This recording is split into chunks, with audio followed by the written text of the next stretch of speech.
originaria de San Juan Tepeuxila, Cuicatlán, Oaxaca, activista pro de las comunidades indígenas y de los derechos de las mujeres en situación de violencia, fundadora de Radio Rebeldía, la voz migrante de Nueva York. En 2020 fue la portavoz del Consejo de Pueblos Indígenas de la ciudad de Nueva York. Además, colaboró con el proyecto Molino Informativo, donde escribió las historias de los migrantes indígenas. Hoy está con nosotros Gloria Tadí Ángeles. Bienvenida. Hola, ¿qué tal? Bienvenidos todos. Yo soy Marco Nieto y como ya pudieron ver en la semblanza, pues estamos precisamente con Gloria Tadí Ángeles. Bienvenida. ¿Cómo estás? Muchas gracias, Marco. Gracias por la invitación. Bueno, vamos a empezar a platicar contigo de algo muy bonito y de estos temas que ya, detrás de cámaras hemos estado platicando. ¿Dónde naciste, Tadí? ¿Dónde nací? Bueno, yo soy orgullosamente de un pueblo indígena del estado de Oaxaca. El pueblo donde yo nací se llama San Juan Tepeuxila, perteneciente al distrito de Cuicatlán. Soy de la región Cañada. De la Cañada. Así es. Colindando con Puebla. Sí, estamos cerca de Puebla. Cerca de Puebla, ¿no? Ajá. De Cuicatlán. ¿Es el distrito Cuicatlán? Cuicatlán es el distrito, es decir, como entramos por Tehuacán y en vez de ir por la carretera nueva, es por la carretera vieja. No sé si se llama federal, no sé cómo se llama. Carretera federal. Ajá. Ok. ¿Cómo fue tu infancia? ¿Cómo fue esta infancia, crecer en el pueblo? Híjole, nacer, crecer, creo que la infancia fueron los años más felices de mi vida. Sí. Debo decirlo. Porque cuando eres niño eres muy inocente y no sabes lo que a tu alrededor está pasando. No tienes idea de que eres, primero de que porque naces mujer, tampoco sabes que eres de un pueblo indígena. Tú eres un niño, una niña y a disfrutar. Y a disfrutar como todos los niños. Entonces debo decir que por ahí hasta los 6 años más o menos, que es cuando ya uno empieza como a mirar lo que pasa a su alrededor, fui una niña muy feliz. Soy la mayor de 5 hermanas más y un hermano que es el menor. Wow, una familia amplia. Una familia amplia y justamente eso es lo que estaba diciendo al principio, que solo los primeros años, hasta que me doy cuenta que nacer en una comunidad indígena y nacer mujer es un problema. ¿Por qué consideras que es un problema? Porque este discurso, perdón que te interrumpa tantito, porque este discurso sí ha venido trayéndose, pero ahora, desde tu perspectiva, ¿cuál sería ese problema? ¿Cuál sería ese problema? Bueno, nuestros padres fueron educados de una manera, a veces yo digo que no tienen la culpa, sino esto viene de generaciones y de siglos atrás, ¿no? Que siempre han dicho que las mujeres pues no servimos más que para tener hijos y para estar en la casa, ¿no? Entonces creo que fue un discurso que mi padre, a lo mejor sin pensar, repitió muchas veces y es algo que lastimó, pues no solo a mí, ¿no? También a mis hermanas. O sea, esta generaciones ha sido de alguna manera, y no solo, o sea, tú lo viviste en carne propia, pero ha sido generacional este tema, ¿no? Sí, claro, sí, exactamente. Ok, bueno, hablando ya de este tema pasando a otro tema de migración, ¿hace cuánto tiempo tú estás en Estados Unidos y cómo ha sido este proceso? Bueno, aquí yo ya tengo más de 16 años. Pero debo decir que esta fue mi tercera migración, porque hay una migración de la que nadie habla, que es la migración interna. Ajá. Entonces, migré como a los 12 años de mi comunidad a la ciudad de San Luis Potosí. Okay. Ahí estudié parte de la secundaria y después estudié segundo de secundaria en San Luis Potosí y después de ahí vuelvo a migrar nuevamente, esta vez a la Ciudad de México, y es donde pasó la mayor parte de mi vida, hasta que migro aquí hace más de 16 años. En noviembre pasado cumplí 16 años que llegué aquí. ¿Cómo fue el proceso para ti de esta migración? Que a final de cuentas ya tenías quizá un poquito más de experiencia en el tema de la migración interna que se había vivido en el país. ¿Cómo fue ese proceso de dejar, pues sí, la patria, ¿no? De dejar México y llegar a Estados Unidos. híjole, creo que ha sido la parte más dura y no solo para mí, sino para muchos que emigramos en las condiciones que emigramos, ¿no? Yo salí de México sin pensarlo, no sé, yo digo que mis trabajos en México, todos me encantaron, pero el último creo que fue mi mejor trabajo. Y recuerdo que llegó un día a la oficina de mi jefe y le dije, ¿sabes qué? Yo me voy a ir.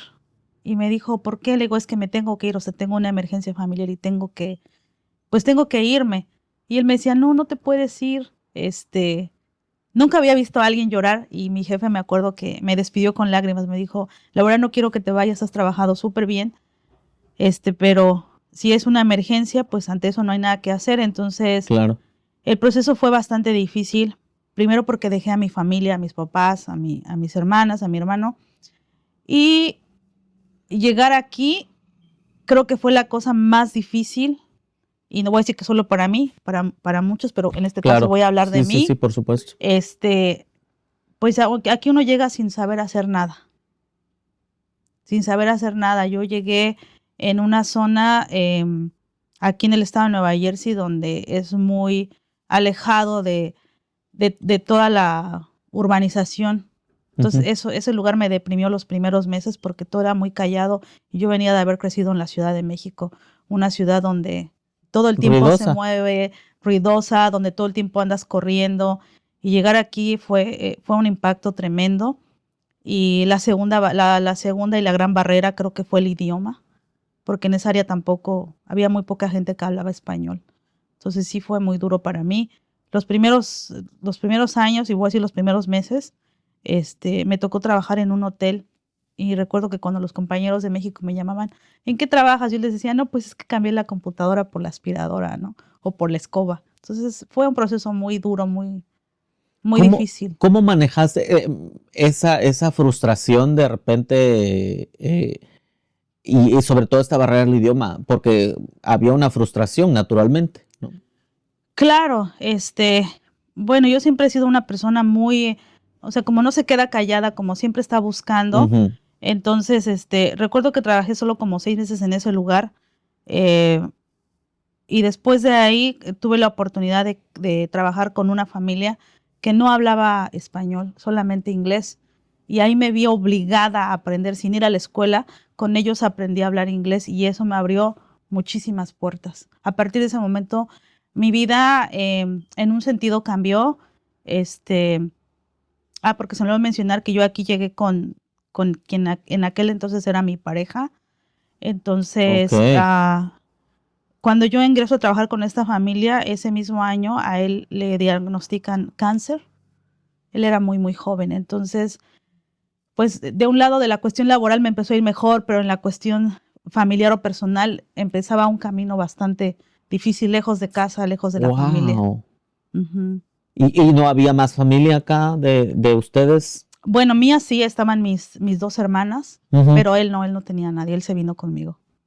Wow. Él no tenía nadie. Entonces creo que esa es una de las partes más difíciles que enfrenté aquí. A veces aunque está tu familia acá, pero pues todos tienen sus trabajos, tienen su familia, no pueden andar contigo en el hospital, que fue lo que yo, pues lo que a mí me pasó, ¿no?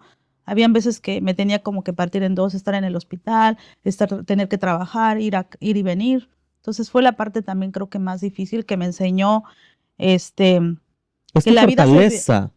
que la vida se vive solo una vez, por ejemplo. Wow. Y que hay que vivirla y hay que abrazar todas las cosas buenas y malas que te encuentras en el camino. Y este proceso, lo viviste con tu familia hasta lo que la familia podía. Sí, claro. ¿Cómo lo sobrellevaste? Más allá de la frustración, o sea, sobrellevar esta situación, híjole, sí me está, como lo acabas de mencionar, sí me está yendo bien laboralmente, pero por acá, por este lado, está todo derrumbándose frente a mis ojos. ¿Cómo manejar esa situación? Híjole, la familia para la que yo trabajé casi 5 años, al final se convirtió en mi familia. Wow. Me apoyaron como casi se apoyan a los hijos. Entonces, a veces mientras yo trabajaba con ellos cuidando era una pareja de viejitos, ella no caminaba, entonces mientras yo la cuidaba a ella, el viejito que era el más fuerte, a veces le hacía compañía a este muchacho, le hacía compañía en el hospital, o sea, me apoyaban muchísimo, me apoyaron muchísimo. Wow. Digo, qué genial esta parte, sobre todo tener el apoyo de la gente, pues que Que no es quizá, familia y que aquí se convierte en familia. qué padre. Ahora,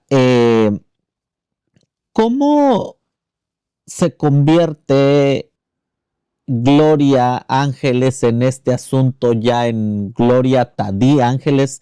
Y de esto quiero, no, sin dejar este tema Sí, del que hemos estado hablando, sin dejar menos importante, ¿sabes? Eh, Queremos entrar porque siempre demeritamos nuestros éxitos, por muy pequeños que sean, ujú, y creo que siempre me gusta mucho hablar de que sí existe la frustración, pero también que sí existen nuestros éxitos. claro. ¿En qué momento se da el espacio para que empieces a trabajar en este asunto de ayudando a la Ujú. comunidad? Este apoyo natural que se te da a ti? ¿En qué momento empiezas a trabajar en medios de comunicación? Porque hay que mencionar toda esa parte, ¿no? Entonces, ¿en qué momento se da como este espacio para que tú puedas hacer esta pasión tuya, para que puedas desempeñarte en esta pasión? Bueno, antes que nada, creo que el trabajo que he venido haciendo es un trabajo que ya había hecho en México, a lo mejor no tan fuerte, pero yo creo que empecé como a los 15, 16 años a involucrarme en estas cuestiones de los movimientos, de la Ujú. defensa de los territorios, porque bueno, en mi pueblo se vivió muy de cerca problemas como de límites territoriales, la tala de manera clandestina, perdón, y ya desde ese momento ya estaba involucrada con un grupo de compañeros que hoy son el Centro de Estudios de la Región Cuicateca y al cual sigo Wow. perteneciendo, y creo que a ellos debo muchas de las cosas que yo soy, particularmente a mi compañero, a Virgilio, a Javier, a Isaac.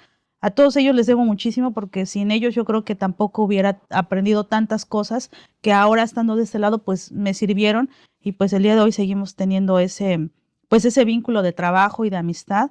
Entonces, creo que me involucro fuertemente en la cuestión comunitaria o en la cuestión del activismo, más todavía una vez que mi pareja se muere. Él murió en junio del 2015. Wow. Entonces, toda esa frustración y todo ese dolor se volcó en todo este trabajo que ahora hago, como que llenó todos estos espacios que quedaron vacíos, lejos de tu casa, lejos de tu familia, en un país que no es el tuyo. Y pues tienes que buscar y tienes que encontrar la manera de seguir viviendo y de seguir, pues estando de pie. Entonces, creo que fue a partir de ese momento y justo un año antes de que él muere, pasa lo de Ayotzinapa. Entonces, como yo siempre he sido muy Ok. activa, me pongo a buscar en redes. Dije, seguro Nueva York, alguien tiene que estar haciendo algo. Aquí en Nueva York sí es muy difícil, pero Nueva York es una ciudad tan grande, tan cosmopolita que hay de todos los lugares. Entonces ahí es cuando encuentro compañeros que ya están organizándose y es ahí donde empieza mi trabajo y me empiezo a involucrar al 100%. Em,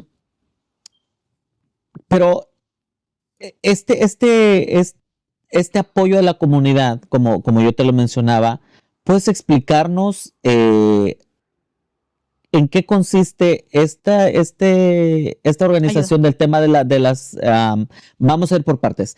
Em, ¿En qué consiste esta parte de la defensa de los territorios de la cual formas parte? Eh, y después entramos con el tema de Ayotzinapa. O sea, ¿en qué consiste como la organización de la que hoy formas parte cuál es el trabajo que desempeñan esta organización, sobre todo de la defensa de los territorios? Ok, nosotros como cuicatecos, como tepeucileños, Ujú.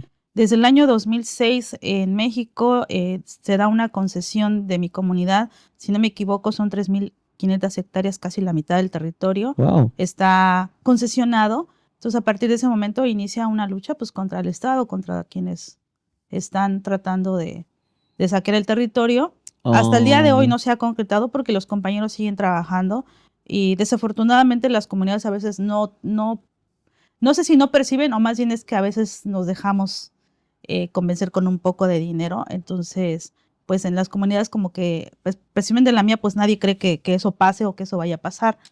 Entonces ok. ellos desde allá y yo con lo que he podido, pues seguimos luchando para que eso no, pues para que eso no suceda, ¿no? Y en la cuestión en la que yo trabajé con ellos, que fue la defensa la tala de madera clandestina, igual, o sea, llegan las compañías, se meten, hacen contratos y que a veces no son contratos que están conforme a las leyes forestales o agrarias, forestales, perdón. Entonces, pues ahí es donde tocó pues digamos, meter la cuchara, ¿no? Y yo Ok, y debo decir que yo no tenía nada de experiencia, yo lo aprendí todo en el en el proceso. proceso, sí. Sí, y ya cuando llego acá, pues es otra cuestión de activismo, es otra cuestión de ayuda. Eh, Conforme me empiezo a involucrar en la comunidad, pues empiezo a conocer los enlaces para poder ayudar a las personas. Y ya en los últimos años mi trabajo ha sido enfocado en ayudar.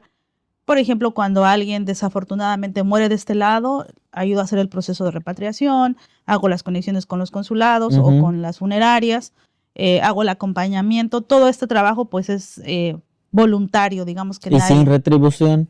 y sin retribución, por supuesto. Ahí luego a veces me regañan, me dicen que nada más ando ahí gastando mi dinero, yendo y viniendo.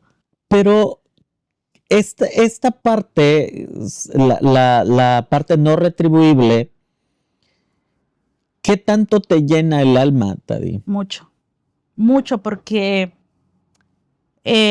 cuando la gente me pregunta por qué lo hago, es porque cuando mi compañero enfermó, yo no encontré ayuda de ningún tipo. Claro. En ese tiempo, si no hablas inglés, todo el tiempo tenías un intérprete, ya sea generalmente lo hacían por teléfono y era muy difícil.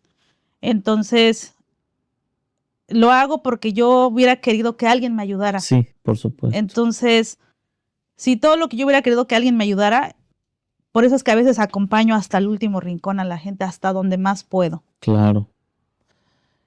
Esto sería, si estoy en lo incorrecto, me corriges, a manera quizá de homenaje, ¿no?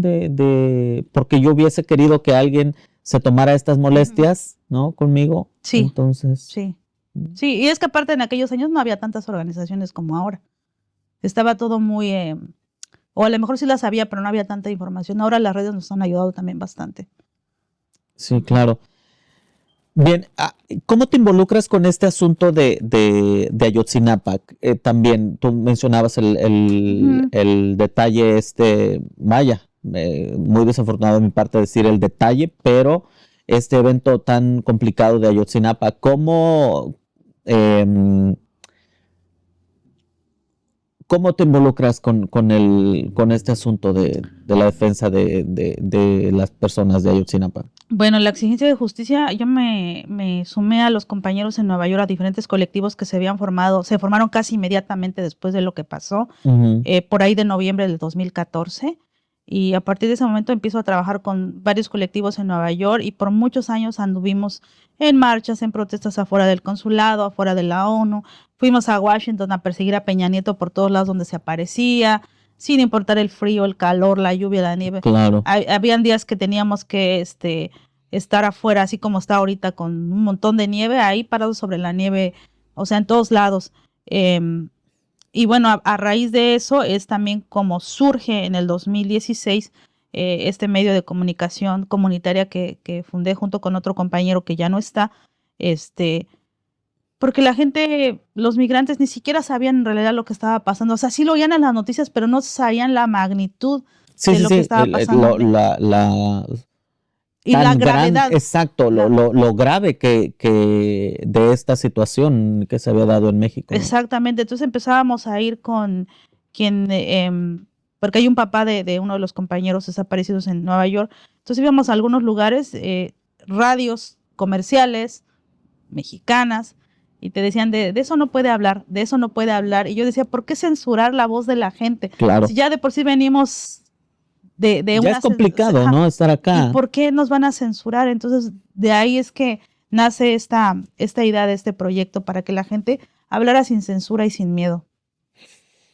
Ok, ahí es donde nace la idea del proyecto que tú tienes.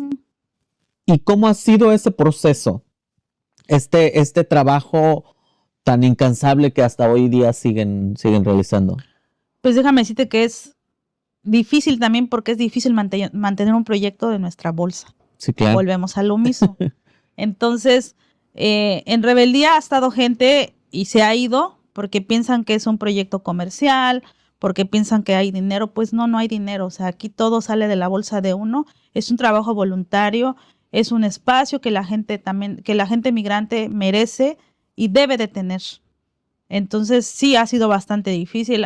Hace poco hacíamos un recuento. El año pasado tuvimos una reunión aquí en casa con los compañeros que todavía están y me decían, ¿te acuerdas cuando fuimos y viajamos 3 horas para hacer una cobertura y con nuestro propio esfuerzo? Sí. Entonces, pues sí, la verdad no ha sido fácil. La gente a veces piensa que pues uno está ganando mucho y que, no sé, o sea, se imaginan un montón de cosas, pero la realidad es que no, o sea, eso es un trabajo voluntario. Es un trabajo que se hace con el corazón. Entonces, que ese sería tu único pago. Que ese es mi único pago, pero también mi otro pago es el reconocimiento de las personas. Y me pasaron en 2 ocasiones, tengo 2 anécdotas que hicieron sentir que el trabajo que estábamos haciendo o que estoy haciendo sí vale la pena. Okay. Un día regresando de una cobertura en Nueva York, me subí a unos camioncitos que vienen acá por Pasey. Y le pido permiso a un muchacho, le digo, ¿sí me das permiso? Y ya me siento, y en eso se voltea y me dice, Tadí. Y sí me asusté porque dije, ¿de dónde me conoces? Y entonces yo creo que vio mi cara de susto y me dijo, no te preocupes, es que yo te sigo en redes y yo sé lo que están haciendo. Okay. Y casualmente él también en ese tiempo tenían una radio, él es de Ecuador. Okay. En el Bronx, y entonces a veces hicimos unos trabajos juntos, así hicimos la amistad. Y luego la otra cosa que yo no me imaginé, en el 2019 fui a cubrir la marcha indígena a Washington. Igual hacía bastante frío, marchábamos sobre la nieve. Y ya cuando estaba recogiendo mi tripié y mis cosas, vi una señora que traía su traje tradicional y la vi que se estaba sonriendo, o sea, venía como de frente, pero pues yo dije, no se está riendo conmigo, dije, pues debe de haber más gente. Sí, claro. Entonces yo seguí recogiendo y ya cuando venía cerca me dijo, sí, es contigo que me estoy riendo. Y yo así le dije, pero pues dije, es alguien de la marcha, ¿no? Y viene y me dijo, ¿le puedo dar un abrazo? Y yo, sí.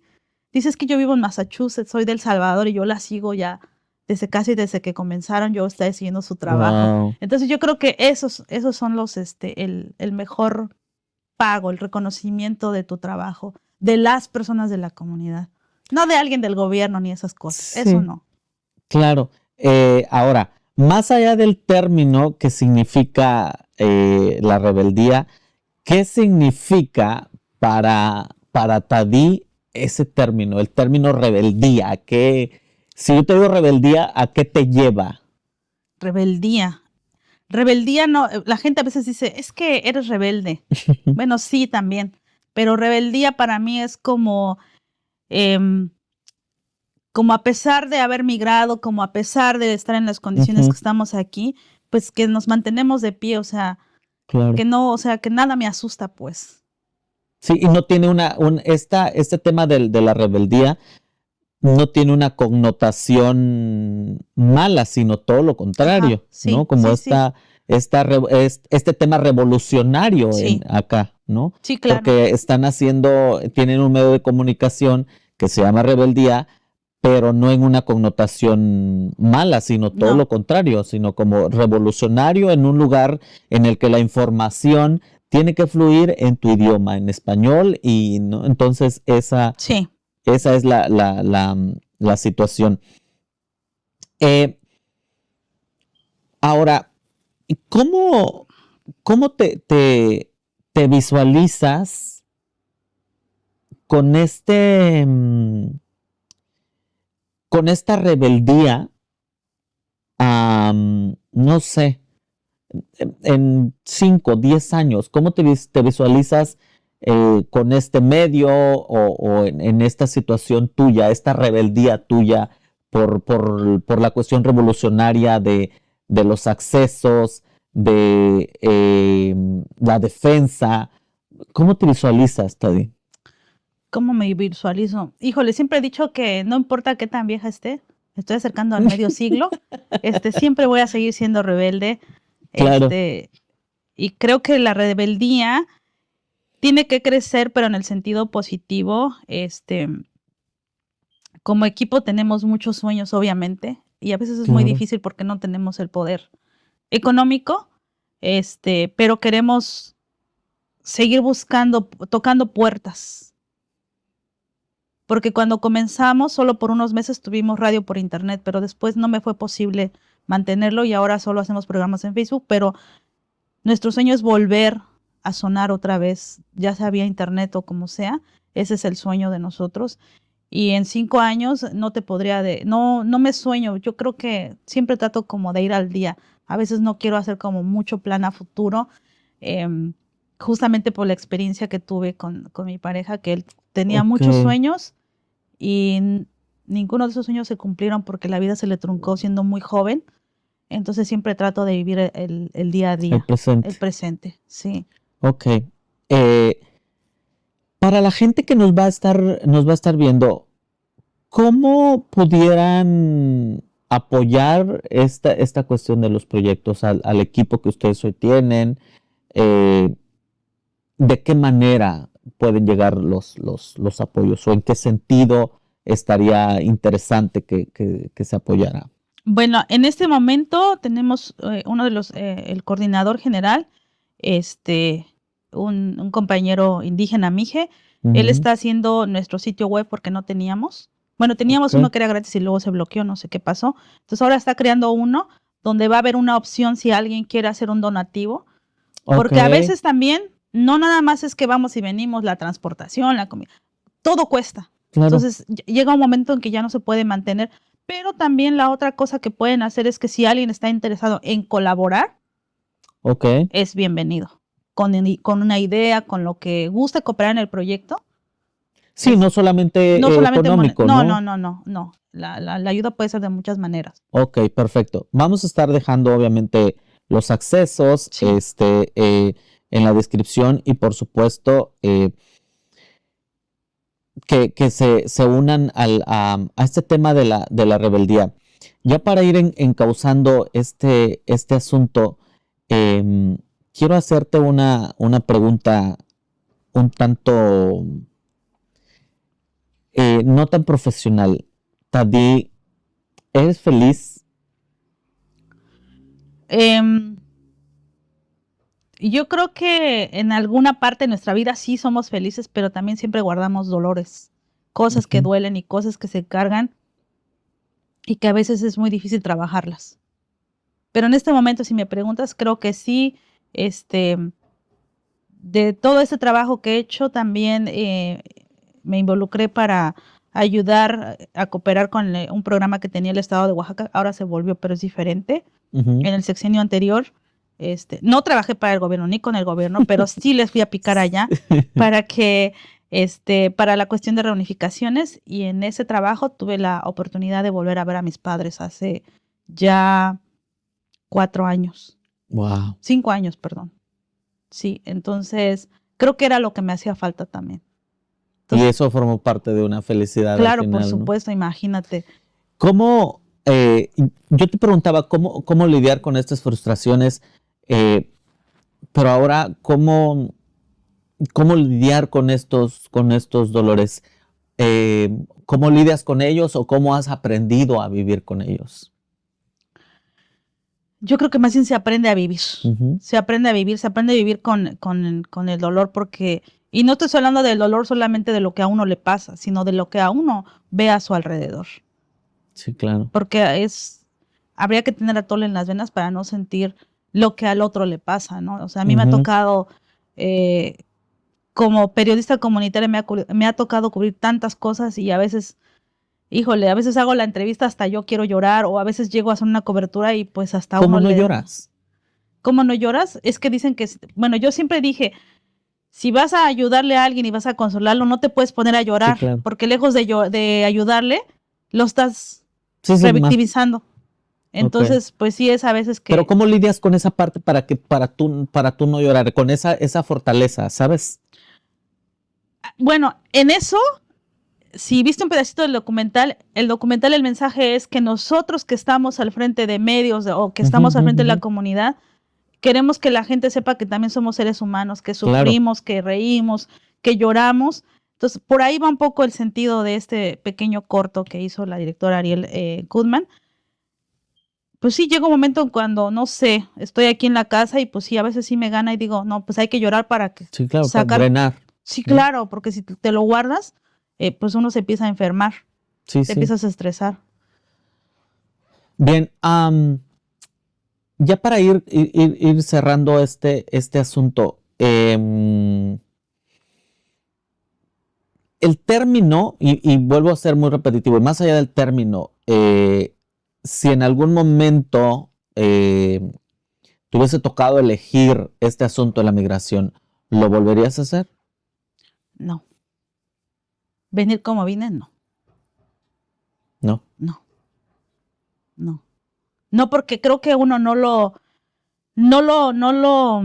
digiere ya hasta que pasa el tiempo. Yo, por ejemplo, no lo dimensioné ya hasta que pasaron un par de años. Fue cuando empecé a recordar cada minuto y cada hora que yo vine de México hasta acá. Y digo, no lo volvería a hacer.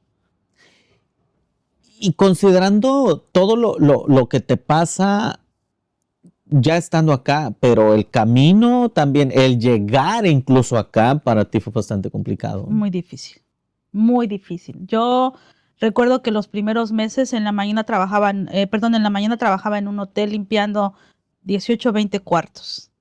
Y como era la nueva, pues me dejaban los más sucios. Después salía de ahí y me iba a trabajar de cajera en una tienda departamental. Yo en las noches llegaba y así las manos me sangraban porque justo llegué en la época de frío. Y yo le decía a mi novio, vámonos, yo no quiero estar aquí, no sé a qué venimos. Y él me decía, no nos podemos ir porque tú viniste por una razón y aparte debemos un montón de dinero. Aparte.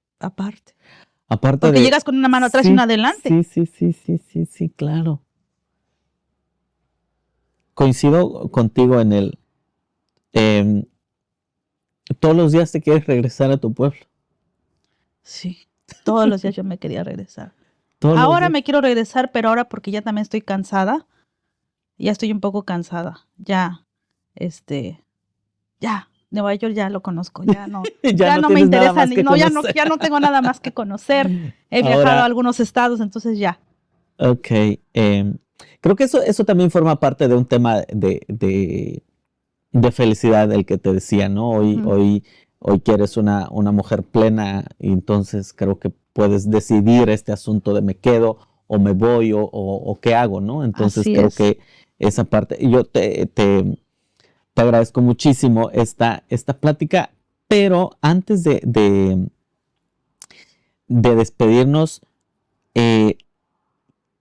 quiero que nos dejes un mensaje, ¿no? Un mensaje para la gente que nos va a ver acá y que de repente pues sí está un tanto frustrada y que este asunto de sus pasiones le complica.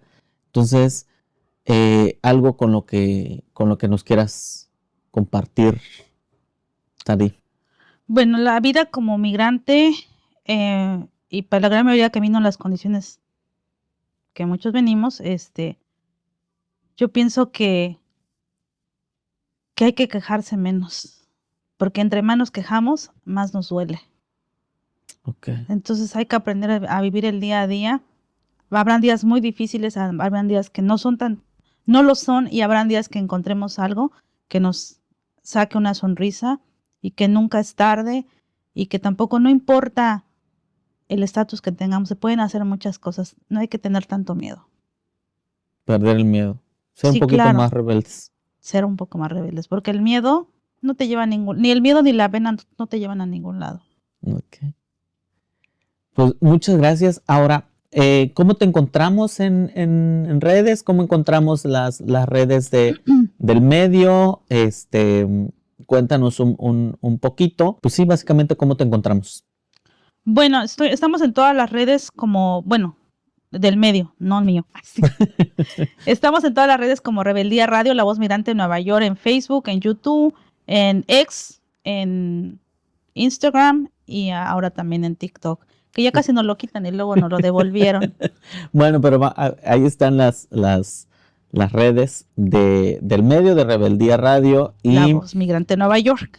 Rebeldía Radio, La Voz Migrante en Nueva York, y también, pues ahí van a tener el acceso de todos modos a tus redes, entonces pueden seguirte también en tus redes, toda la información para nuestra gente migrante está ahí en Rebeldía Radio, La Voz Migrante en Nueva York, para que vayan a seguirlo. Tienen un montón de contenido y sobre todo el apoyo que ofrecen a toda la comunidad migrante. Nos consta todo este trabajo. Vamos a comprometerte a que exista una segunda parte, ya como un poquito más específicos de todo el trabajo que estás haciendo. Claro. Te agradecemos muchísimo el espacio, el tiempo y pues toda esta hermosa plática. Y sobre todo, te agradezco también, creo que hayamos llegado a un tema distinto del término rebeldía, Tadí.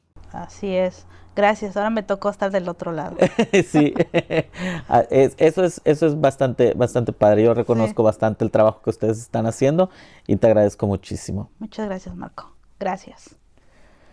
Nos vemos en el siguiente video y ya comprometimos a Tadí para que esté con nosotros otra vez. Muchas gracias. Nos vemos hasta la próxima. Gracias.